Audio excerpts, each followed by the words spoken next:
Всем привет! С вами канал Коллекционеры, монеты и банкноты. Сегодня свой обзор я посвящаю советской юбилейной монете 1 рублю 1970 года. 100 лет со дня рождения Владимира Ильича Ленина. Практически в каждой коллекции начинающего нумизмата или просто любителя монет есть рубль с портретом Ленина. Найти этот рубль можно повсюду, от барахолок до интернет-магазинов. Причем, как правило, стоимость монеты очень низкая. Однако, есть действительно редкие и дорогие экземпляры, но они имеют важное отличие. Далекому от нумизматики они могут показаться не слишком явными, и за ценные монеты часто принимают совершенно обычные. Это и породило многочисленные слухи, основываясь на которые стали появляться неправдоподобные рассказы и множество роликов на ютубе от одних и тех же самых «умных» в кавычках горе-нумизматов-блогеров. Рассмотрим подробно историю появления монеты и научимся отличать разновидности, а также узнаем ее реальную цену. Монета изготовлена из медно-никелевого сплава,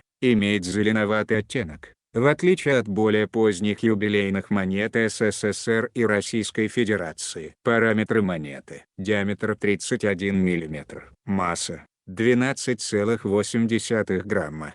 Толщина 2,3 мм. Сплав медно-никелевый. Гурт, чередующиеся звездочки и точки. Монетный двор. Ленинградский. Тираж монеты 100 миллионов экземпляров, в том числе 111 250 штук улучшенного качества. Встречаются очень редкие варианты в качестве пруф, выпущенные к Олимпиаде 1980 года.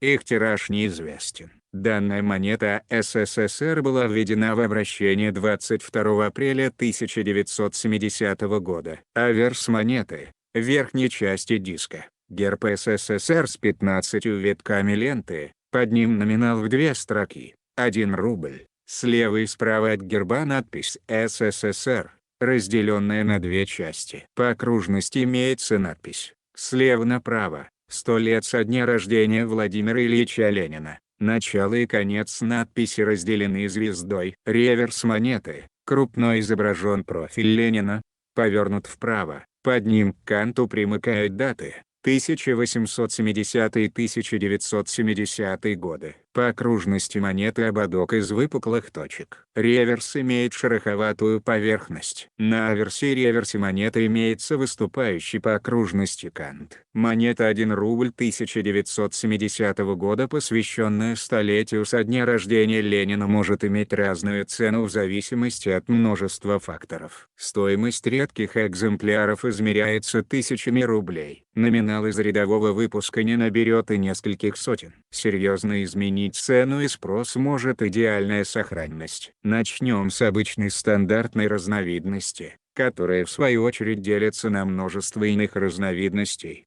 Это связано с длительной работой штемпеля, которая постепенно приводила к образованию в прическе Ленина дополнительных волосков, собиравшихся в неожиданные фигуры. Известные специалисты нумизматики Широков и Золотарев вычленили и заштемпелевали разновидности ленинских голов. Все разновидности, выделенные Широковым и Золотаревым, по цене друг от друга не отличаются и относятся к стандартным монетам. Поэтому рассматривать их не имеет смысла. Также встречается большое число типов штемпелей. К основным можно отнести 2 варианта лицевой стороны, имеющих незначительные отличия герба, толстые и тонкие ости колосьев, а также 2 варианта гуртов, различающихся глубиной звезд. На цену это также для стандартных монет не влияет.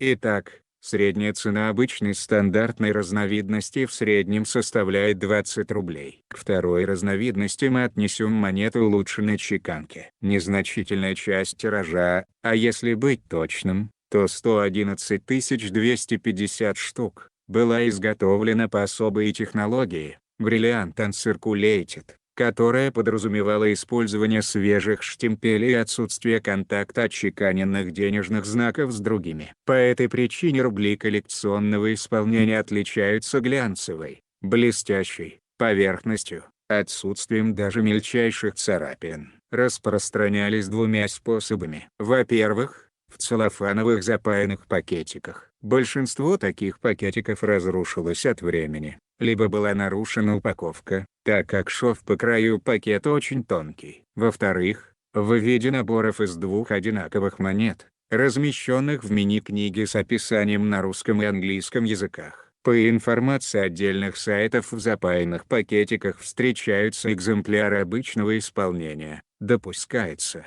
что это работа мошенников, пытающихся продать монеты дороже. Если рубль данной разновидности мог быть извлечен из упаковки и попасть в обращение, в таком случае его стоимость будет равна юбилейной монете обычного исполнения. Даже при появлении мельчайших царапин или пятен на поверхности экземпляров улучшенного качества чеканки приведет к снижению их цены. Средняя цена данной разновидности составляет 3000 рублей. К третьей разновидности отнесем новодельную монету качества пруф. Монета новодел конца 70-х годов. Особенность чеканки. Матовым является не только рисунок, но и поле. Мельхиоровый сплав выпуска. Фон поверхности с гербом. Черный. Звезды рельефные. Общая исключительная четкость изображения. Такую монетку вы не спутаете с обычной никак. В каталогах могут указываться как пруф или пруф-лайк. Среди коллекционеров распространено наименование «стародел». В конце 70-х годов они были изготовлены к Олимпиаде. Качество чеканки пруф. Отличить от прочих видов чеканки можно по стороне с гербом. Она имеет полированное монетное поле и матовые выступающие части, изображения, надписи. Другая сторона имеет матовое поле, а сама голова может быть или глянцевая, или матовые. Реализовывались полированные экземпляры в наборах с другими юбилейными монетами в пластиковой упаковке или в индивидуальных запаянных пакетиках. Средняя цена такой монетки будет от 30 до 50 тысяч рублей. И самая редкая четвертая разновидность. Это монета пробного экземпляра. Монету отличает гладкий профиль Ленина и поле, на котором он очеканен. Вариант в чеканку не пошел. Предположительно, руководство не устроил блеклый абрис вождя, не слишком выделяющийся на монете. Цена такого пробного рубля, в исключительной сохранности, составляет более 2 миллионов рублей. Напоминаю, что цена монеты зависит от сохранности, и она может быть как выше, так и ниже указанных здесь цен. Всем спасибо за внимание. Подписывайтесь на канал. До скорых встреч!